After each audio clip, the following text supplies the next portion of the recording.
Not everyone is meant to see what you see. That's the reality of having a vision. It's yours. It lives in your mind, fueled by your passion, shaped by your experiences, and driven by something deep inside you that most people may never understand. And that's okay.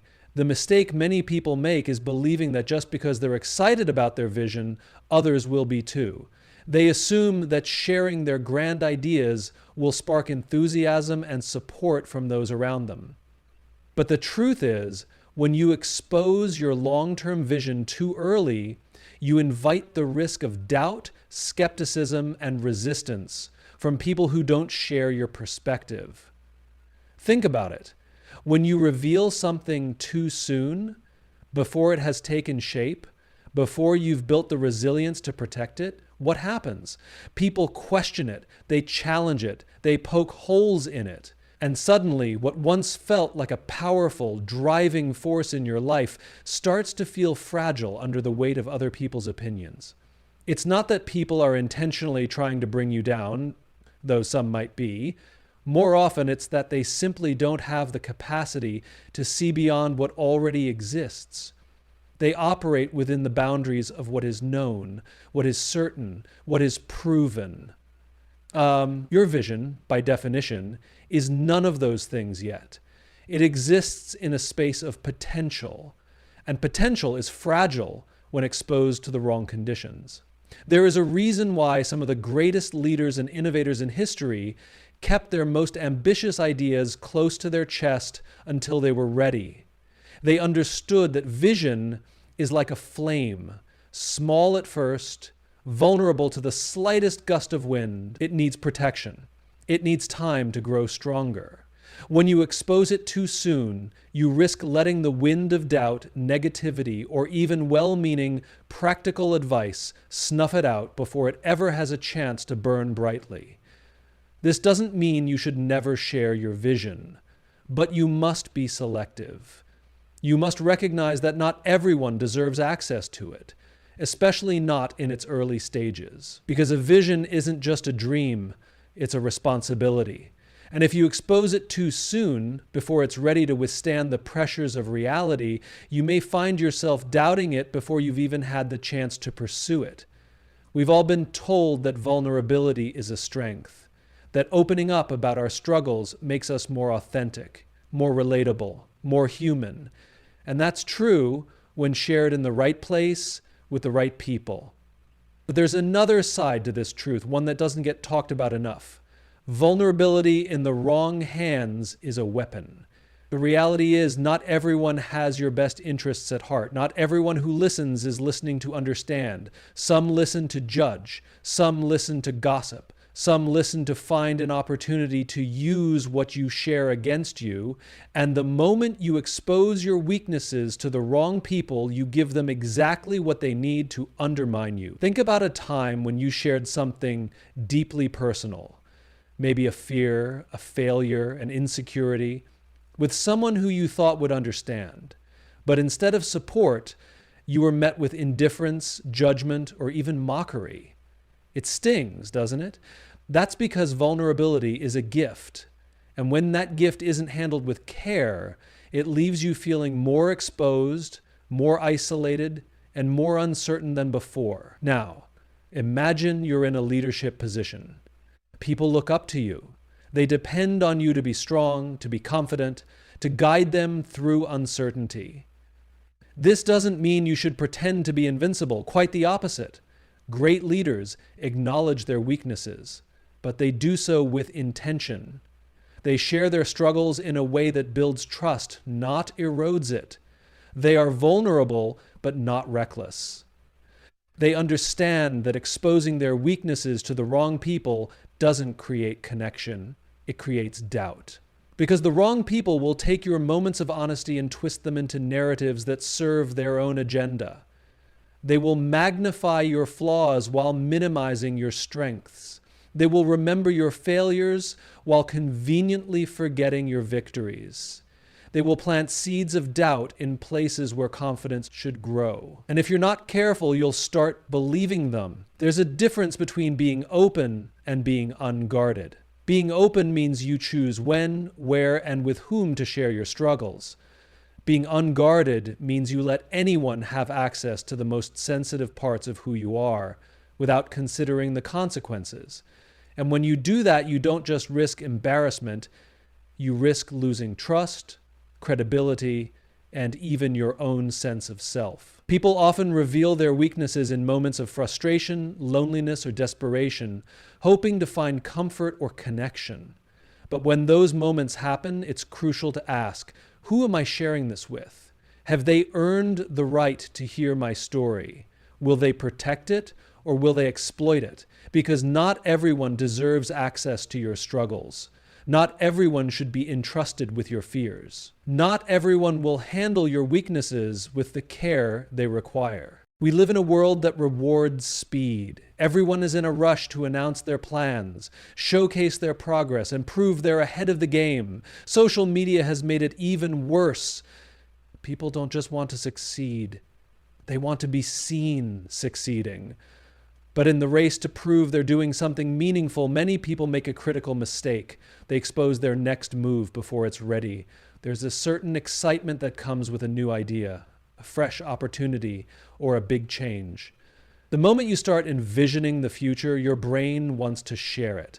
You want validation. You want reassurance. You want people to see that you're moving forward, that you're on the right track. And so you talk about it, you announce it, you tell friends, colleagues, or even strangers about what's coming next. But what you don't realize is that by exposing your next move too soon, you're putting it at risk before it even has a chance to take shape. Because when you share your plans prematurely, you invite opinions, expectations, and even worse, resistance. Suddenly, your idea is no longer just yours. It belongs to the court of public opinion. People start asking questions. They critique. They analyze. They plant seeds of doubt. Some may even attempt to steer you in a different direction, convincing you that your plan isn't good enough, realistic enough, or worth pursuing at all.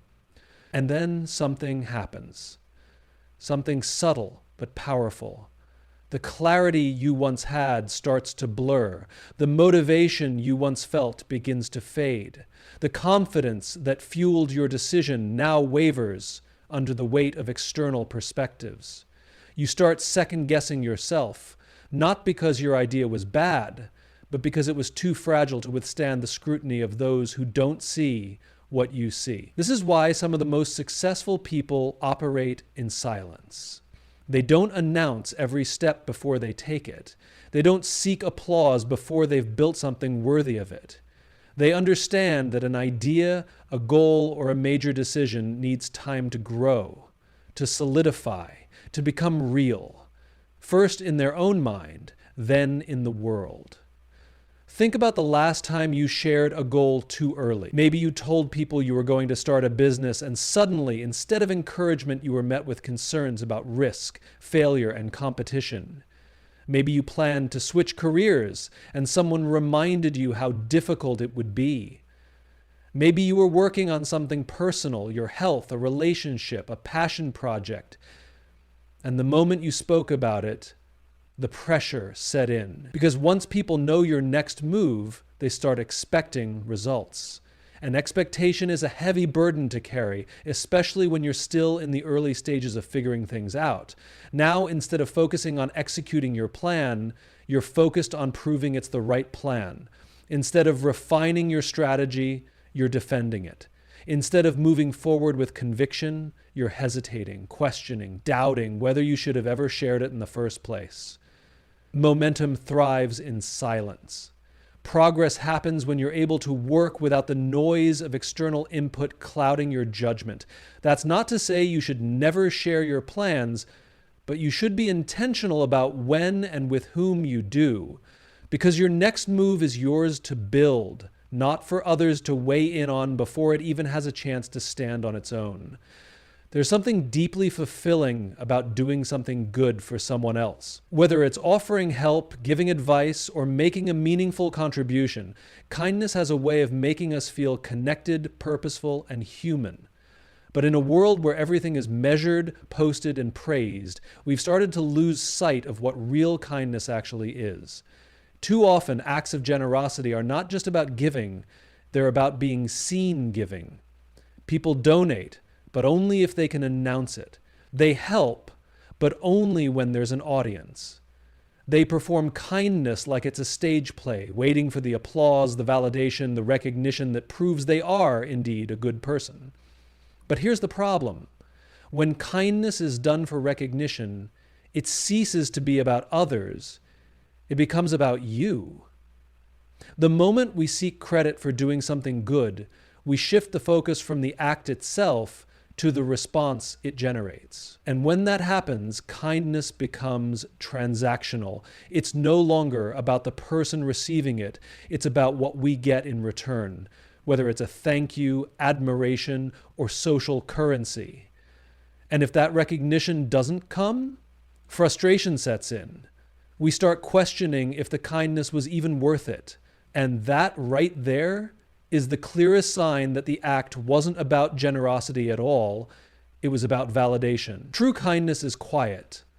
It doesn't demand attention. It doesn't require acknowledgement. It doesn't come with strings attached. Because when you help someone purely for the sake of helping, it doesn't matter who sees it. It doesn't matter if they express their gratitude in the way you expect. It doesn't even matter if they remember it. Because the act wasn't about being recognized. It was about making a difference. But this is hard. We are wired for recognition. We want to feel appreciated. We want our efforts to be noticed. And in many ways, that's natural. But the question we need to ask ourselves is, if no one ever knew about this, would I still do it? Because if the answer is no, then maybe, just maybe, it was never about kindness in the first place. The most impactful acts of generosity often go unnoticed. A mentor who quietly guides someone to success without ever asking for credit. A friend who supports another through a difficult time without posting about it. A leader who makes decisions that benefit the team, even if no one ever knows the sacrifices they made. These are the acts that matter. These are the moments that shape lives, not because they were seen, but because they were felt. When we seek recognition for kindness, we make it conditional. We tie its value to how others respond. But real kindness is unconditional. It's given freely, without expectation. And the irony is, the most genuine acts of kindness, the ones done in silence, without the need for approval, often have the greatest impact, not because they were noticed, but because they were needed. Emotions are powerful. They shape our decisions, fuel our passions, and define our experiences. They are what make us human. But emotions, when left unchecked, can also be destructive. They can cloud our judgment, escalate conflicts, and lead us to say or do things we later regret. And in today's world, where communication is instant, where reactions are immediate, and where everyone has a platform, it's easier than ever to express emotions in the heat of the moment without taking a second to pause. The problem with unfiltered emotions is that they often feel right in the moment but look reckless in hindsight.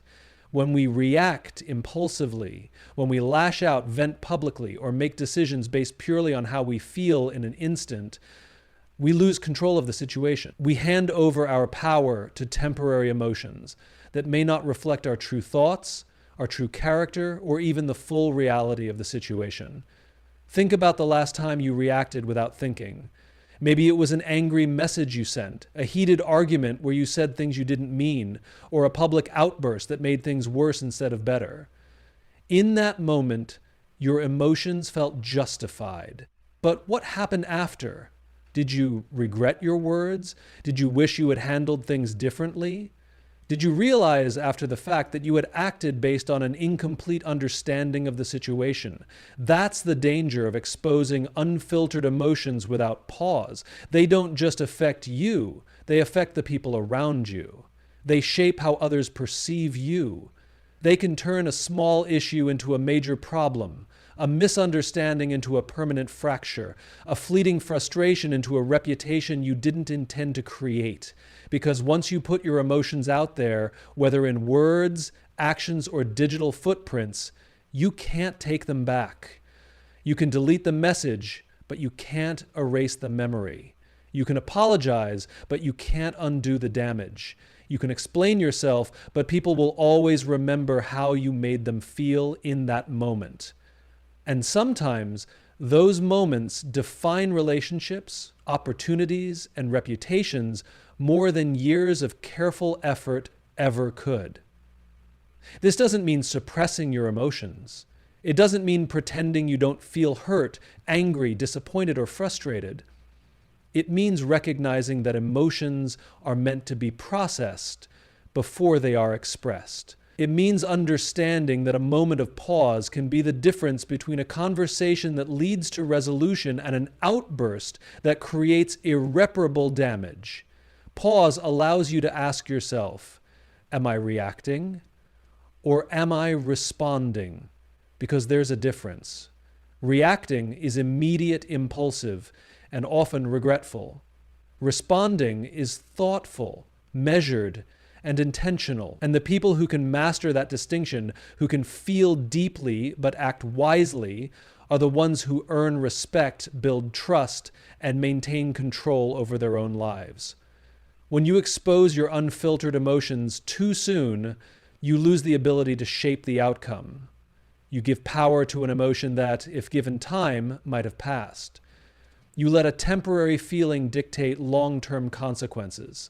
And in the end, what you say or do in a moment of unchecked emotion may not be the reflection of who you truly are, but it might be how the world chooses to see you. Money is deeply personal. It's not just numbers in a bank account. It's a reflection of choices, discipline, and sometimes circumstances beyond our control. Yet, in today's world, financial status is often treated as a social signal. People flaunt their wealth to gain admiration, exaggerate their success to feel validated, or even downplay their struggles to avoid judgment. But whether you overshare your financial wins or expose your financial vulnerabilities too freely, both come with consequences. There's a natural temptation to talk about money. When things are going well, when you land a big deal, receive a promotion, or make a smart investment, the urge to share is strong. We want recognition for our hard work. We want people to see that we're successful. And in the age of social media, where lifestyle is often mistaken for wealth, many people showcase luxury, thinking it equates to status. But here's the truth. The moment you make your financial status public, you invite reactions, expectations, and assumptions, many of which are beyond your control. When you reveal financial success too openly, you attract attention, and not all of it is positive. Some will admire you, but others will resent you. Some will see an opportunity not because they care about you, but because they see a chance to benefit from what you have. Requests for loans, partnerships, or favors will increase. And saying no becomes harder because, after all, they know you can afford it. But the most dangerous part? It shifts the focus from who you are to what you have. Instead of being valued for your character, your integrity, or your abilities, you become defined by your financial status. And the moment that changes, if a deal falls through, if an investment fails, if a financial setback occurs, the people who valued you for what you had may disappear just as quickly as they appeared. On the other side, openly exposing financial struggles can also be risky. It's important to have a trusted circle to discuss financial challenges, but broadcasting them to the wrong people can lead to unintended consequences. Some may pity you. Others may use it against you. Opportunities that were once within reach may suddenly vanish because people assume you are unstable, unreliable, or incapable. In business, admitting financial struggles publicly can weaken your position. Investors, clients, or employers may hesitate to work with you not because of a lack of talent, but because they perceive you as a risk. In personal relationships, financial struggles, when shared unwisely, can become a source of judgment or even exploitation. There's also the issue of privacy. The more people know about your financial situation, the more vulnerable you become. Wealth can make you a target. Struggle can make you an easy mark. And in both cases, you risk losing control over your own narrative. Financial wisdom isn't just about how you earn, spend, or invest. It's also about how you talk about money. The most financially secure people aren't the ones who announce their wealth or struggles to the world. They are the ones who understand that financial status is best managed with discretion, strategy, and a deep understanding of who truly needs to know. Insecurities are part of being human. We all have them. Silent fears, hidden doubts, the quiet voices in our heads that question whether we're good enough, smart enough, strong enough.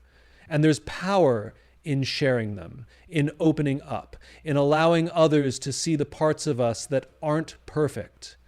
But there's also risk, because not everyone deserves access to your insecurities. Not everyone will handle them with care. The world tells us that vulnerability is strength, that opening up is how we build connections, and that honesty about our struggles makes us more authentic. And while all of that is true, it's only true in the right context, with the right people. Trust is the foundation of meaningful vulnerability. Without it, exposing your deepest insecurities can do more harm than good. Think about the times you've shared something personal with someone who hadn't earned the right to hear it. Maybe you revealed a fear only to have it thrown back at you later. Maybe you admitted a weakness only to realize that person saw it as leverage rather than honesty. Maybe you confided in someone expecting understanding but received judgment instead. That feeling, the sting of misplaced trust, is one of the deepest forms of betrayal. When you expose your insecurities too easily, you give others unearned power over you. Not everyone will use it maliciously, but some will.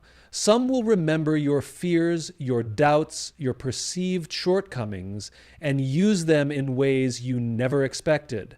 Maybe it's subtle, a joke at your expense, a passive remark that makes you question yourself, a moment where you realize they see you differently now. Or maybe it's more direct, exploitation, manipulation, a reminder that your greatest vulnerabilities are now in someone else's hands. And once that happens, it's hard to undo. Because insecurities, when reinforced by external judgment, don't just remain insecurities. They grow, they become bigger, heavier, harder to ignore. They become things we start believing about ourselves simply because someone else saw them, named them, and confirmed our worst fears. This is why trust matters. It's not about being secretive, guarded, or unwilling to share. It's about being selective. It's about knowing who has proven themselves worthy of holding your insecurities without turning them into weapons. It's about recognizing that some people listen to help while others listen to store information they might use later. There is a difference between being open and being exposed. Being open means choosing when and with whom to share your deepest fears. Being exposed means giving that access to anyone, assuming they will treat it with the care it deserves. But the truth is, not everyone will. Some people listen to respond, to judge, to compare. And when you give those people a window into your deepest insecurities, you're handing them a tool they never should have had in the first place. Trust is earned, not given freely.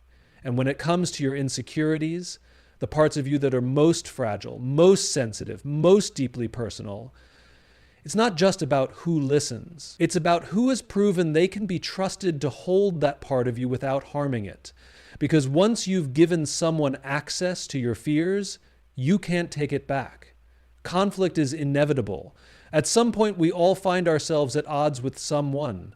A friend, a colleague, a business partner, a family member. Disagreements happen, tensions rise, emotions take over. And in those moments, there's a temptation to make it public, to vent, to seek validation, to prove to the world that we were right and they were wrong. It's never been easier to do this. Social media has turned private disagreements into public spectacles. People air grievances online, hoping to rally support from their audience. They share cryptic posts, drop subtle jabs, or in some cases, outright call people out. And for a moment, it feels good. It feels like justice, like taking control of the narrative, like winning. But there's a problem. When you take personal conflicts public, you lose something more valuable than the argument. You lose respect. Because people are watching. And while you may think they're watching to support you, many are watching to judge how you handle pressure, disagreement, and adversity. How you handle conflict says more about you than it does about the person you're in conflict with. When you air your personal disputes in public, you aren't just exposing the flaws of the other person, you're exposing your own lack of discipline, your own inability to resolve issues privately, your own need for external validation. And that damages your credibility in ways you may not even realize. Because here's the truth. Conflict handled publicly is rarely about resolution, it's about performance. It's about making a case, defending a position, painting a picture where one person is the hero and the other is the villain. But real conflict resolution doesn't work that way. Real resolution happens in conversations, not in comment sections. It happens face to face, not through passive-aggressive posts. It happens when both parties seek understanding, not when they seek to win points in the court of public opinion. There's also something else at stake: your relationships beyond the conflict itself. Because when people see you publicly exposing private matters, they take note. They start to wonder, if they do this to someone else, would they do it to me?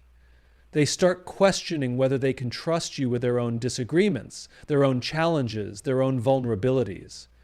They may not say it out loud, but they remember. And slowly, you lose the very thing that makes relationships valuable: trust. There's a reason strong leaders, wise mentors, and respected individuals handle their conflicts privately. It's not because they don't feel anger or frustration. It's not because they don't want to defend themselves. It's because they understand that some battles aren't meant to be fought in front of an audience. They know that taking conflict public doesn't make them look stronger. It makes them look reactive. It makes them look impulsive. It makes them look like someone who values attention more than resolution. And the irony? The very people you try to win over by making your conflict public will be the first to lose respect for you when they see how quickly you turn personal matters into public entertainment. In a world that rewards oversharing, where attention often feels like currency, the ability to keep certain things private is an undervalued strength. We are constantly encouraged to be transparent, to put everything on display, to let the world in on our thoughts, plans, struggles, and emotions.